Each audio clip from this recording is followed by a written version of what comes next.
Have you ever felt buried in busy work, second guessing what to hand off, or wondering why growth still feels so darn heavy? Then this podcast is for you. Welcome to Delegate to Elevate, Get Done, where real conversations help you lead smarter, delegate better, and take more off your plate. Here's your host, me, Bonnie Schutz. Hello, everybody. Welcome again to Delegate to Elevate, Get Done. I'm your host, Bonnie Schutz, bringing you another fantastic guest today. We were just chatting before the show and realized we actually met about, like 8 or 9 years ago, and it feels like yesterday. So how about that? Today's guest is Brittany Drozd. She is a powerhouse CEO, thought partner, and culture change expert who's transforming the way leaders lead. With a Harvard background in psychology and organizational behavior, she blends behavioral science with real-world strategy to help companies not only perform better, but also evolve from the inside out. Her work has been featured in the Wall Street Journal, and her clients have seen everything from 35% revenue growth to radically lighter workloads, all through intentional leadership and evidence-based culture change.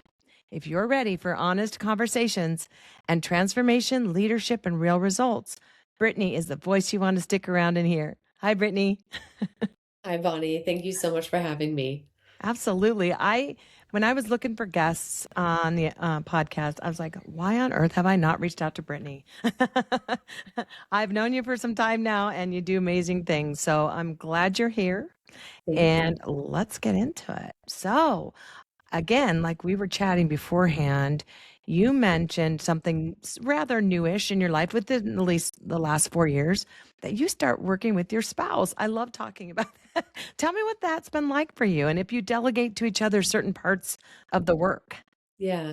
Well, it's certainly been a journey, I'll say that, because it is nothing we ever set out to do.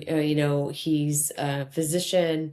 I am a psychotherapist by training, but he's Mm. never shown any interest in mental health before. Like, there was no reason, like, he worked in the emergency room. Like, there was no Mm. reason to think that we were going to work together. And we moved to California, and he through his own personal kind of exploration realized that he deeply believes in the impact that psychedelics can have in truly healing people's traumas and increasing their level of consciousness and awareness in their life and how they show up in the world.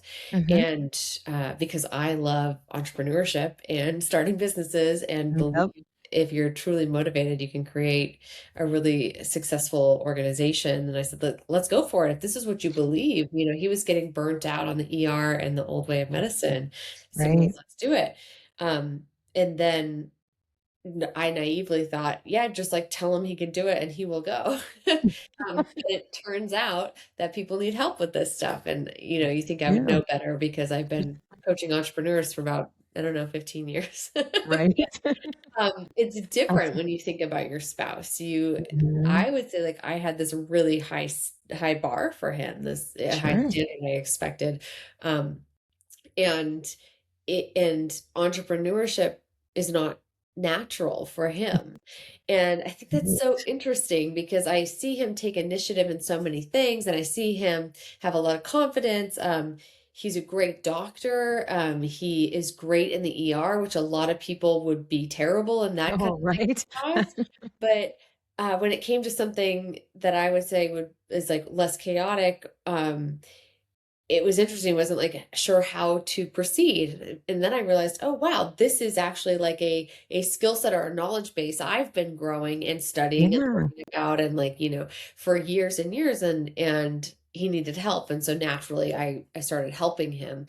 And Nice. there were really challenging seasons in these past 4 years where we either had like a difference of opinion or he wasn't sure why I thought a certain way. We'd spend a lot of time talking about different solutions. I realized how it was so unfair, how impatient I was with him. and, and that's because like my clients, we have a contract, we have a very explicit exchange that's happening. Right. We have scheduled appointments on the calendar. Um, and I am getting paid. I'm receiving money in exchange for this advice. And I realized the lack of like clarity and boundaries that we had Mm, was making it so I wasn't showing up as fully as I actually was for my clients. I'm like, oh, my right. clients are receiving much better coaching and advice. We take way better care of Yeah, our clients than our spouse. That's and so then sad. it like feels crappy, right? Like I Yeah. like slow down, like, oh well, that's not really fair. I'm like not giving my husband like this the same, but Right? what needed to happen is we needed to get some clarity, right? We Yeah, needed to get some role clarity. I don't want questions in the middle of dinner. I don't, please. right? Like so we needed to I was more than happy to help. I clearly have a vested interest in his success, but we Right. just needed to put some appropriate boundaries on it. And we put terms Love on a that. contract. We literally have an agreement. Like Wow. I treat that business, which is called Lucid. I treat Lucid Hmm. as one of my coaching clients. And Okay. I have hours, a certain amount of hours that I put into that business every week. And I Nice. get paid on the first of the month, as I get 1099, like from that business. Yeah. That's So great. Oh in my some gosh, ways, we that's a got to like real nice little take, mic drop moment. Even though yeah, you're working with a spouse or family member, get a contract. Oh, I love that. yeah, yeah. And that actually that came from our financial advisors that they said, well, this is not like an accurate representation of your books. If you're spending a certain amount of time over here and you're not getting paid for it, and it's also not Right. accurate representation on his books that he's getting all this advice and not paying for it. So, Yeah.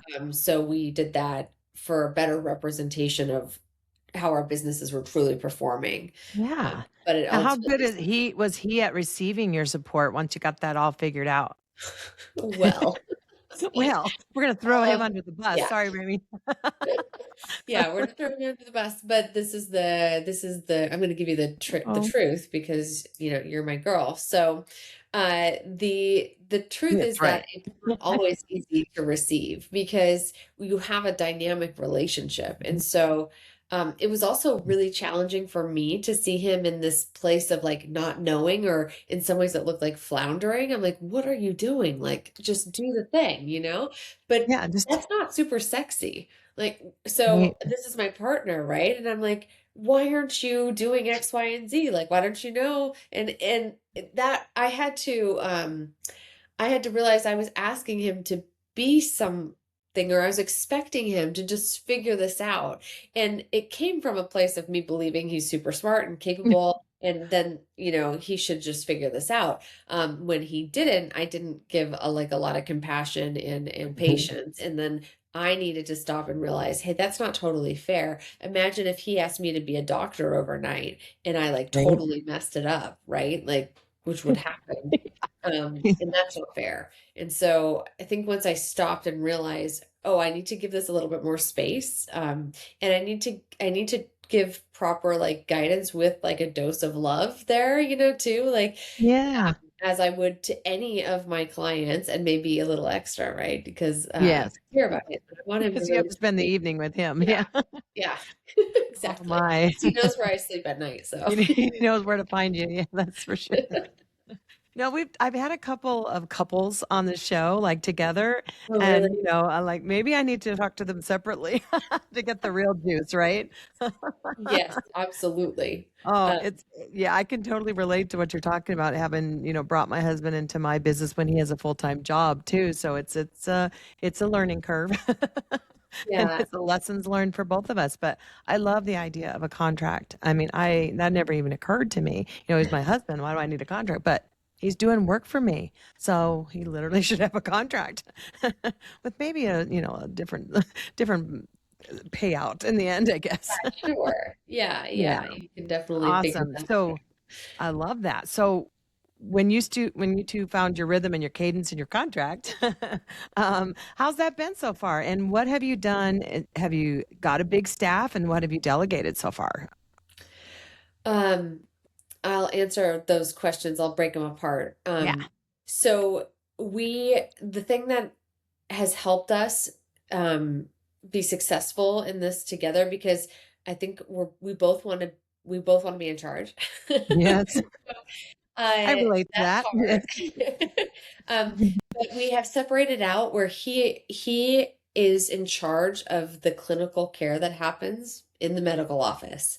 Mhm. He's the chief medical officer, and he is in the office 9 to 5 running that show. I Right. stay out of the office, and I am much more back of house. And Okay. I call myself like COO, but the truth is I'm also like the CFO, and Right. I'm looking at um, kind of like workflows, SOPs, like the billing. Mhm. He doesn't totally know how any of that happens, how we get paid. I do payroll, I'm HR, like, and all those things. Yeah. I Luckily, we've been, had a lot of success with this, and our team has grown to about 20 people now. Fantastic. And Congrats. so naturally, we'd have to delegate. But so, Yeah. like, to pull your questions apart, the first thing we did was get really good on role clarity between he and I. Mm. This is your Mm. swim lane, this is my swim lane. When there's crossover, how do we manage that? We're both on the leadership team. So we Yeah. have a leadership team meeting that happens every week, and our practice manager is also there. Okay. And let me tell you, the meetings are a lot more smooth when there's a mediator. Oh, I bet. Our practice That's also manager. the ticket to making my life easier. Okay. Yes, and I reference it all the time. I'm like, how is this marital like therapy session going for you? Yeah. That's But exactly how I can imagine it feeling. sometimes it is, because I'm like, I don't agree with that. Like, and I'll just be like so explicit about it. Right. And we'll have to talk it through, and we'll figure it out. But it's really nice to have like a tiebreaker there. And Yeah. she has actually worked with a married couple before, so she comes with some experience, which is actually really great. You need that But also, impartial person in the middle. Yeah, I get it. yeah. Well, she's also the mother of 4, so I think Oh, that God this bless her. doesn't faze her at all. Wow. So if you want a true like success with a delegator, hire a working mom. I was They just thinking that. get I have a lot done. of single moms and stay-at-home moms and military wives on my team, and so I get that the work ethic of a woman like that for sure. Absolutely. So she's Yeah. fantastic. Kudos to Nice. Kristen if she's listening. Uh, the other thing that has been really helpful is when I start to feel like the team is at capacity, like you can feel like the stress. So the stress starts, Mm. and Mhm. either this person is like not their normal cheery self, or they're not getting back to me in time, or there's something that Yeah. starts to like tell us that things are coming off the rails. And that stress is the signal. Now, the goal is to get in front of it before that happens. I'm sure you can Mhm. teach me a ton about that. But when I see it, I start to ask people, like, okay, what's the thing that you're not able to get done by the end of the day? What's the thing that you're Yeah. thinking about over the weekend, where you're losing sleep at night, and start to understand the pain point that they're experiencing. Mhm. Another way that I ask them is like, what's the thing you wish you didn't have to do anymore? And Ooh, I like that. I start to create a list. I just start to audit, like, how can I take 20% Mm. off your plate? Mhm. And so that list is the very early stages of a job description. That's amazing. I love that. Yes, mic drop, Yeah. another what I call golden nugget for the show. Yeah. And so these things evolve, right? So in a medical practice, right, I have some people who are patient facing and they're interacting, engaging that way. I have people who aren't at all. They're scheduling and they're doing, and then there's people Right. in the middle. And so there's some clarity around people who have to be in the office, how, who legally needs to be there for patient care, what is a great ratio for that. But that's also some stuff that we determine. There's no black and white model for all of this. And then the back end, looking at, you want to not overhire. You want to manage your expenses appropriately. And Right. so we try to do this one at a time. Now I know for bigger businesses they have to do this, they can move quickly, but even so, when I work with clients in my coaching business, Yeah. in their bigger businesses, I do encourage them to slow down and go one at a time, because there's a recalibration that has to happen. Unless we're in startup mode and we're trying to go like as fast as possible, and Right. we have the funding and the backing to do it. Yes. I mean, we have some really, really, really clear deliverables and Mhm. indicators. Yep. That's the only time where I encourage people to go faster. But you only want to have so many variables up in the air at a time. And for a smaller business, I think, for us hiring. Now that being said, I have a few roles right now, but I have like Mhm. a part-time physician role, and I have a administrative role open. Okay. Now, these are actually falling in separate camps. One is going to be Right. the responsibility of my husband's on the clinical team, and the other is going to be the responsibility of mine on the admin team. And we feel like that's manageable for us right now. Yeah, absolutely. Oh my gosh. Okay. So I was hearing what you were talking about, taking the things off you don't want to do. Do you have a list like that of your position? Yes, I actually do.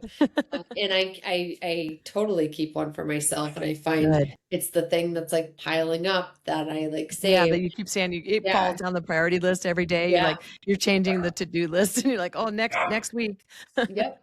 Yeah. And Yep, now I I have get like a new those. question, which is, um, can I eliminate this completely? Like, is this Oh, something that yeah. has to be done at all? Right. Right. Is And it need so, is it essential? That's the word I learned this last year. Essential. yeah, essential. That's great. Mm-hmm. Yeah, that really makes you kind of like go through a vetting of thinking It about does. like, does this have to happen for the business, or am I Yep. just doing it because I believe I need to do it? Um, Right. Also, one thing I really identified that I don't like to do is the mail that comes through. And so when you're Uh-huh. saying, is that absolutely essential? I sit with that and I think, yes, there are like several things that when I go through the physical mail, I catch that are problematic, Mm. mostly for the medical billing. And so Oh, it has to right. be for money. I don't mess around with money. And so I like, Mm-hmm. um, so I can't fully get rid of that. And it needs to be somebody who will have the diligence to it to look at everything and understand if that's a problem or not. And so what we have done to help alleviate this is that I bought this tremendous, amazing scanner Oh, that scans it double-sided in like under a second nice. and and then there's a software that I've attached to it that makes the document fully searchable. And Ooh. so, and then we have attached this Google API to it that uh, automatically names the document based on what it's about, and then it throws it into the correct folder. So when we go through the accounting and we realize there's an issue, if there's any documentation that we need to reference, Mm-hmm. I can find it in a second. I'm talking about Mm. like 100 envelopes a week, Oh, wow. like a lot. It's a serious Yeah. volume.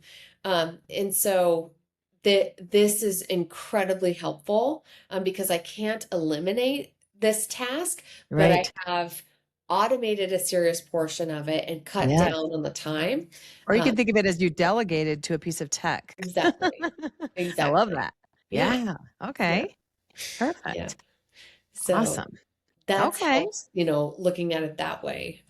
Yeah. And where can I delegate to tech when it's necessary? Because I do believe that I know a lot of people are afraid of Mhm. AI or technology taking Yep. jobs or whatnot, but the truth is like I haven't stopped hiring one bit, but I have Mm-mm. eliminated the tedious tasks that nobody wants to do. Right. This I'm business glad that you had doesn't. those lists that nobody wanted to do, and you're seeing that commonality, like we're all doing whatever that may be. But yes, that is the time to delegate to tech, automate. Yeah, And I yeah. am one of those resistors, just because I'm a little bit of old school admin here. Um, I want to like not use Calendly for scheduling appointments, but that's just a preference and people can do that if they want. But yeah, in order to think about it outside the box, if you want, is that the best use of your time to be, scheduling meetings? Maybe not, you know? Yeah, absolutely. Absolutely. I mean, I've worked with the same VA for over 6 years, Nice. and my world would not be possible without I her. love that. I love that. So incredible. Oh, She helps me with so much.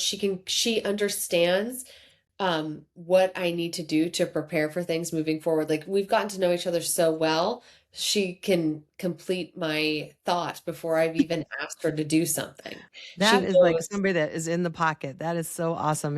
Like my Yeah, background, once I got to that place with old bosses or, if I was their VA client, yeah, then that's when I could exceed their expectations because I know what they're going to say. Like a spouse, it's a whole sort of similar situation, a absolutely. relationship. Yeah. And that just leads to even better stuff that they can give you, and better outcomes and everything. If we've known you that long, and you let us in, that's something I talk about that's real important, is to be let in, because I think assistants, as far as assistants go, when they're let in, they do so much better. And if somebody doesn't let them into their lives and to learn a little bit about you, then they can't feel, you know, impelled to you know, to do these extra things for you and go that extra mile. So, Oh, totally. um, Yeah. But yeah, I think you could say that about any role. I mean, I work with leadership development and culture and whatnot, in my coaching business. great. And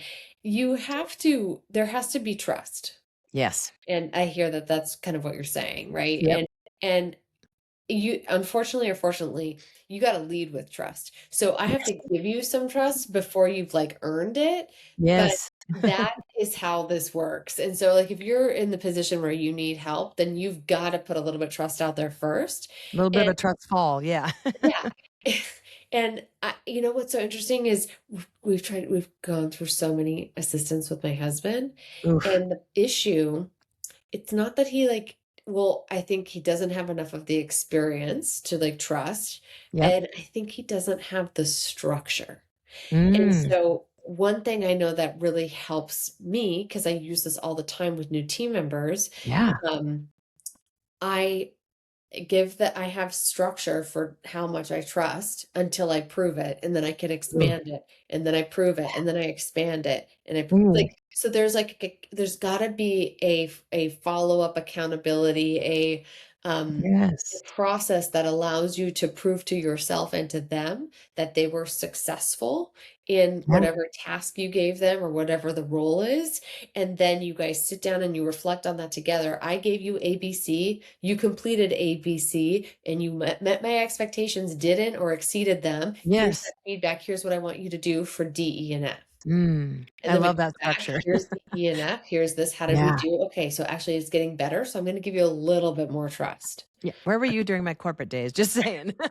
And all the bosses I worked for to give me that trust. It's like I use that little trust but verify kind of thing. Mhm. And not, hover. Give Yeah. them a little bit of leash, and, but verify, like you said. Mhm. And then Well, I nobody love wants your to be little touch micromanaged. points. Yeah. No one wants to be micromanaged. And so Mm-mm. but you don't know them enough to not. So Yeah. yes, this trust but Right. verify. Yeah. Yes.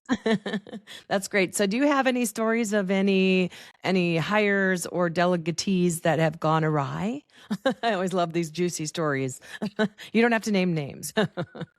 I just Maybe one of those assistants I have a lot of your stories. husband had. I have clients too, but yeah, so Yeah, clients, there's there's a clients.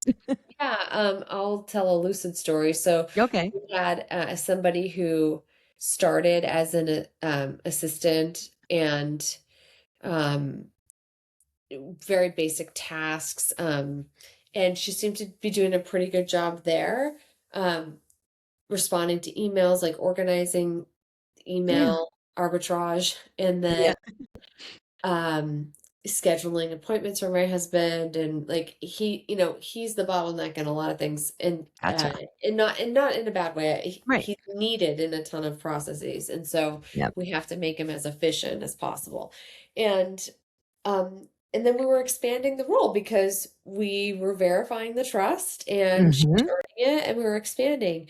And then we brought in, we had to layer in on top of that role. If Uh-huh. you're familiar with that, right? We had to bring in somebody who ultimately sat as that person's manager, Oh, because wow. um, they had the experience of a full practice management, and Yeah. this person didn't, and that was not their path. But Right. we had graciously expanded their role, and they became a full-time employee. I mean, like we really developed this person. Yeah. So, um, but these are totally separate roles. So they got upset with that, I think, even though we did lots of talking about it, and trying to Yeah. talk about role clarity and separate lanes and like how they interacted. And then it went awry because there was like this competitiveness that I couldn't crush. Like I couldn't get Right. rid of it. And and it started to impact the work. Sure. And then we started to lose trust because there were things that Mm. like weren't being done because she was focusing on another side that should have been the other person's swim lane. We talked Mm. about it. Then she started to talk about why we shouldn't trust that person. It just became Oh really, boy. really negative. Yeah, Eek. it was really toxic. And Yeah. in those moments, these are really hard moments. And I was actually talking about with one of my corporate clients yesterday Hmm. about how still, even at the highest levels, it's really hard to fire somebody It because is. that's when you connect with your human self and you're like, "This Hmm. it's like, I don't want to do this." Um, Yes. layer it on top of all the like litigation stuff you have to think about and make sure that Right. you're, compliant in how you fire somebody. And like in California, you have to pay them the same day. They're like, do Oh you have to do all wow. this preparation? And Right. so, we needed to move forward with terminating this person. And it just didn't feel good because there were so Mm-hmm. many positive things. But I Mm-hmm. think you have to realize that that person served you for a reason or for a season, Yes. and you can move Love on that. too. Mm-hmm. That naturally business should be growing and evolving. Mm-hmm. And you might outgrow certain team members and you might outgrow certain roles that you had built in the Yeah, organization. oh, I can relate to this so much inside. I'm like, oh yeah, Yeah, definitely. Oh my goodness. Oh, right. you had some lessons learned from that for sure. Yes. So, um, what I like to ask everybody that comes on the show is if you could give tips or tricks or some nuggets of wisdom to those listening that are on somewhere on the delegation spectrum, whether they've started delegating or they're afraid to delegate or they're just the pros, to make them feel good about where they're at. It can be baby steps or you can go all for it. Like you made the example of like a fully funded new startup or something is different than somebody like me, a mom and pop that, bootstraps this thing and isn't fully there until 10 years in. So what might you give as a couple tips and tricks to make them feel good about their where they're at and how, charge them up about getting better if they want to? I I've I've only learned this because I have spent 15 years behind closed doors with executive founders, CEOs. There's no playbook. No one has it all figured Mm. out. The best of the best are figuring it out as they go, but the best of the best of the best seek out advice and consultation and Oof. mentorship. Yes. So if those who are ultimately the most successful don't try to do it by themselves, they delegate their brain, they delegate to a coach, they delegate Mhm. to another person, they delegate to tech, they figure out how do I need to go about this to get this done, and they don't try to figure it all out Yeah. themselves. So that is my absolute most important nugget. You do not need to try to just grind through this yourself. You need to talk to other people. Get on a Facebook group. Like there's lots of free resources, Yes. endless free Oh, resources I out love there that. right now to help Yeah. you with Good building point. your business and growing your business. It doesn't need to be Yeah. expensive, and it doesn't Right. need to be a full-blown course at a university. Um, Right. there's so much you can learn on your drive to the job site or whatever, that you need Yeah. to learn. So start there. And I think that people are afraid of failure, and the Mm. only way you learn these things is to try. And, Mm. one of my favorite quotes is from Gary Vaynerchuk, where he's like, "There's no such thing as a failure before age 30," but I would say that's true, and there's no such thing as a failure before age 50, like, it's all just experience. Yeah. It's all experience, and the Yep. amount of things I've learned from all my own missteps, the amount of days I've thought, "How can I call myself a leadership executive coach when I've made these mistakes?" But I realized I now have the, humility and the confidence to say that Mm. these experiences have made me a better coach. I love that. Oh, Mm. that's good stuff. Well, you know what? Thank you so much for coming on Uh-huh. today. You Yeah, have some nice things to share. I love it. Like if thank this you. audience wants me to have you back and we could dig into something deeper, I would love to do that if you're willing. Um, I am just so happy we've stayed in touch all these years. So thank you for that too. Yeah. And, I appreciate you and I know my audience does. So thank you again so much, Brittany. Everybody else, please listen and subscribe to the podcast on YouTube, and we'll see you next time. Thank you so much. That's it for today's episode of Delegate to Elevate, Get Done. Be sure to follow or subscribe wherever you listen. And if this episode gave you a golden nugget or two, leave a review on Apple Podcasts or Spotify. Your review may even be featured in a future D2E listener shout out. Head over to delegatetoelevatepodcast.com. That's with the number 2 to grab Bonnie's free Delegate to Elevate growth roadmap. Explore past episodes and join us next time for more real conversations about getting done.